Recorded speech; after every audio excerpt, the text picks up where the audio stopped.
วันนี้มือนี้มาพบกับพระซีโอมีสปอร์เสร์เสร็จเก่าเส้นเคยเนาะพระซีโอสิผ้ามาเบิ่งตามตรงไฮทงหน้าเนาะบรรยากาศตามตรงไฮทงหน้าพระองค์บรรยากาศตามตรงไฮทงหน้ากำลังไถหน้าบ้านกะกำลังเสียอาตะกะเด้อลูกหลานเอฟซีทั้งหลาย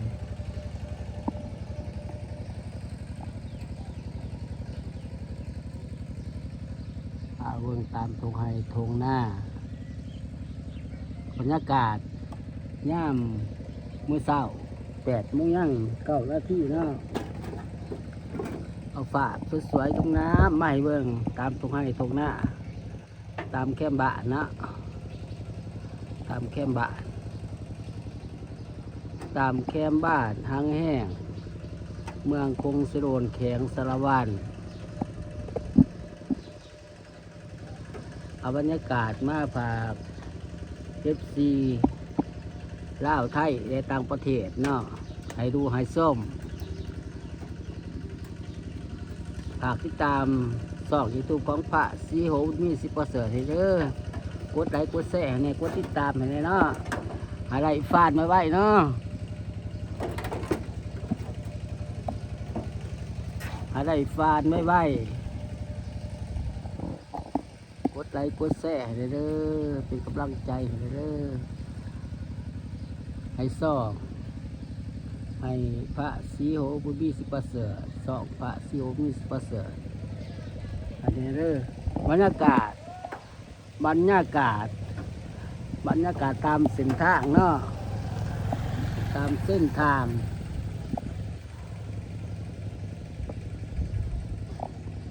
ตามตรงให้ทงหน้า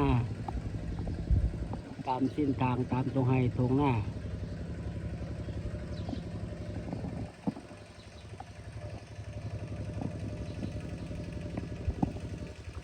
เอาฝากบรรยากาศมาให้ดูให้ส้มเอาฝากบรรยากาศมาให้ดูให้ส้ม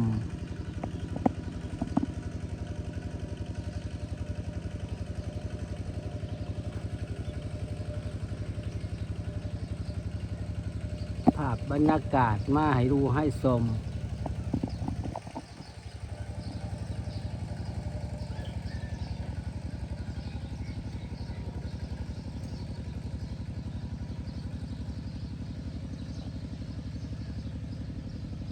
ภาพบรรยากาศตามตรงไฮตรงหน้า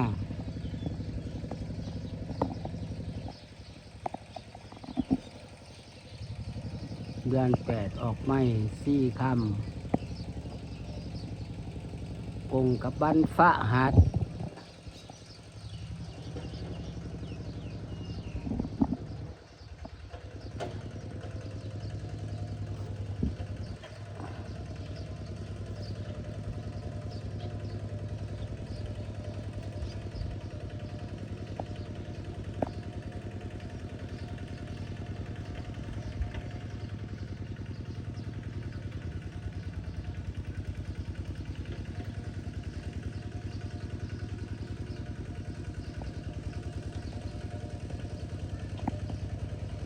ฝากบรรยากาศ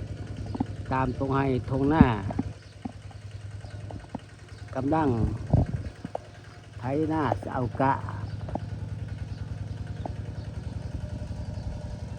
กำลังไถนาสิเอากะเดือน8ออกไม่4 ค่ำกงกับบ้านประหัตเนาะ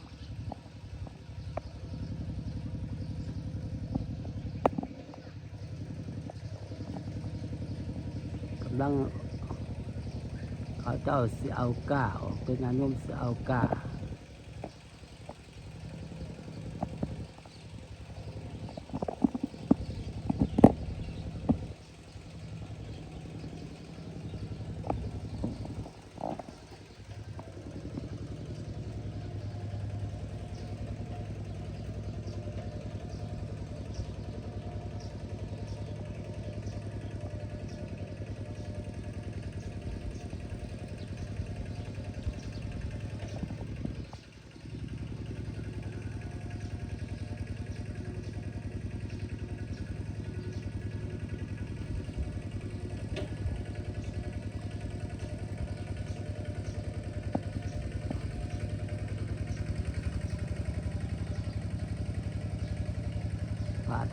ภาพบรรยากาศตามตรงไห้ตรงหน้าอยู่แค่บ้านห้างแห่งเมืองกงเซโดนแข็งสารวาน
บรรยากาศตามตรงไห้ตรงหน้าบรรยากาศตามตรงไห้ตรงหน้า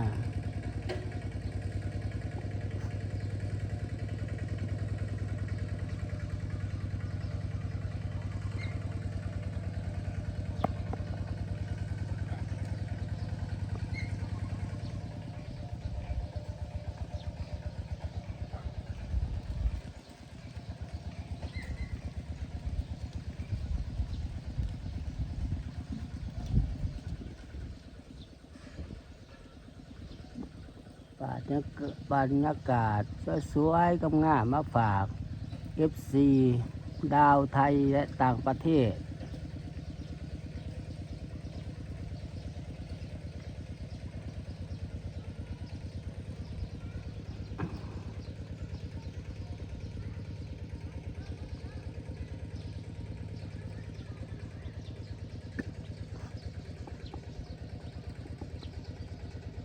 เอาบรรยากาศมาให้ดูให้ชมบรรยากาศตามทงไห้ทงหน้ามาให้ดูให้ชมฝากติดตามช่อง YouTube ของพระศรีโหบุญมีสิประเสริฐในเด้อกดติดตามให้แน่กดไลค์กดแชร์ให้แน่เนาะกดติดตามให้แน่กดไลค์กดแชร์ให้แน่เป็นกำลังใจให้แน่เด้อขอเป็นกำลังใจให้พระศรีโหบุญมีสิประเสริฐให้แน่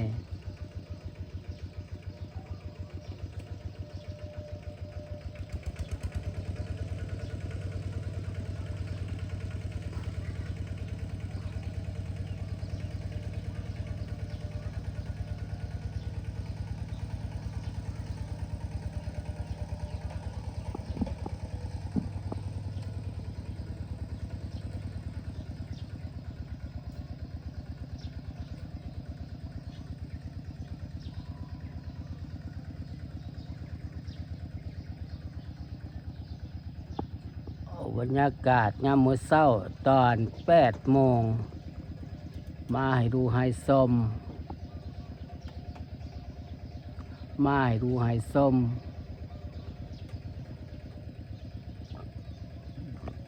ฝากติดตามช่อง YouTube ของพระศรีโหบุญมีสิประเสริฐเด้อกดไลค์กดแชร์ให้แน่